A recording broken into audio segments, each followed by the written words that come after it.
Assalamualaikum warahmatullahi wabarakatuh. Allahumma sholli ala Sayyidina Muhammad wa ala ali Sayyidina Muhammad. Pemirsa yang dirahmati Allah, marilah kita simak ceramah dari Ustadz Adi Hidayat dengan tema Jaga Sholat dengan erat seperti para nabi hingga wafat. Sebelumnya marilah kita perbanyak sholawat minimal 1000 kali sehari, agar hidup kita penuh barokah dan mendapatkan syafaat kelak. Marilah kita doakan agar Ustadz Adi Hidayat sekeluarga diberikan kesehatan dan kebahagiaan dunia dan akhirat. Amin ya robbal alamin. Salat menurut bahasa doa. Kenapa doa dinamakan dengan salat? Karena saat berdoa itu kita tersambung kepada Allah. Karena itu kalau ingin cepat dikabulkan doanya, maka antara lisan dengan hati mesti nyambung. Jangan lisannya baca A, hatinya ke B. Ya kan? Doanya minta lulus ujian, tapi hatinya berpikir kredit cicilan, kan repot tuh. Nah, jadi mesti nyambung. Oleh karena itu dalam sholat dilatih tersambung dulu, sehingga seluruh bacaan terkoneksi, doanya terkabul. Itu yang menjadikan seluruh nabi dan rasul itu diperintahkan sholat, dan dalam sholat mereka berdoa. Nabi Zakaria kan dikabulkan doanya saat sholat. Hunalika da'a Zakaria rabbah qala rabbi habli min ladunka dzurriyyatan thayyibah innaka sami'ud du'a fanadathu al-malaikatu wa huwa qa'imun yusalli fil mihrab anna Allah yubashshiruka bi Yahya.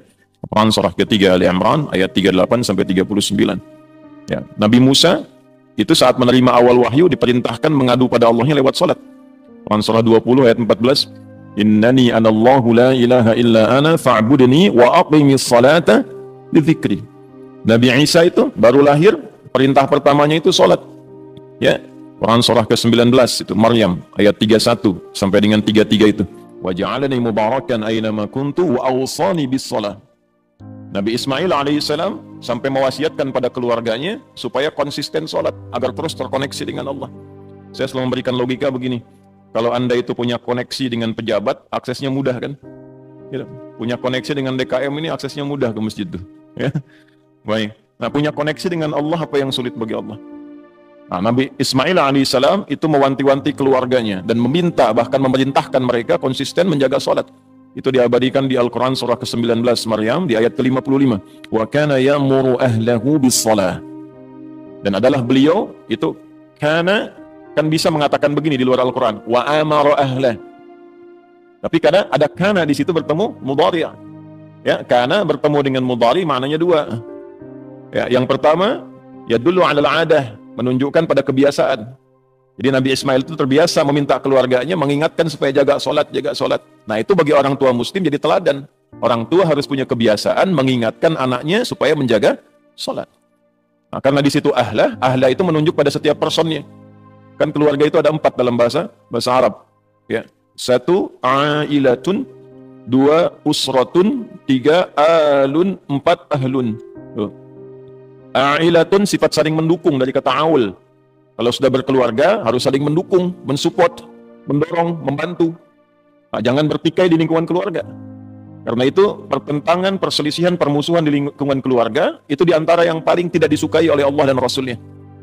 Ya, silaturahim itu kan ayat keluarga di An-Nisa ayat pertama yang sering disatukan dalam 3 ayat kan dalam kesempatan Jumat itu Ali Imran itu, kemudian An-Nisa satu lagi di surat yang ke-33 Al-Ahzab di penghujungnya kan, yang di An-Nisa ayat pertama ya ayyuhan nasu taqu rabbakumul ladzi khalaqakum min nafsin wahidah wa khalaqa minha zawjaha wa batta minhuma rijalan katsiran wa nisaa wattaqullaha alladzi tasaaluna bihi wal arham. Nah, jadi dan ulul arham itu kan yang pertama keluarga inti, menyambungkan arham, menyambungkan silah, ya, terkoneksi dengan kuat di antara bagian keluarga itu bagian dari ketakwaan. Mafhum mukhalafahnya Pak? Ya, mafhum mukhalafahnya pengertian terbaliknya memutus rahim, memutus hubungan kekeluargaan itu termasuk dari penyimpangan terhadap nilai takwa. Nah, itu mesti hati-hati. Karena itu wasiat para nabi itu sebelum meninggal itu menyatukan keluarganya dulu, bukan dalam masalah harta. Awas, hati-hati itu. Ya, ada 3 dosa bertumpuk diantaranya pada orang-orang yang rebutan warisan sampai tercerai-berai.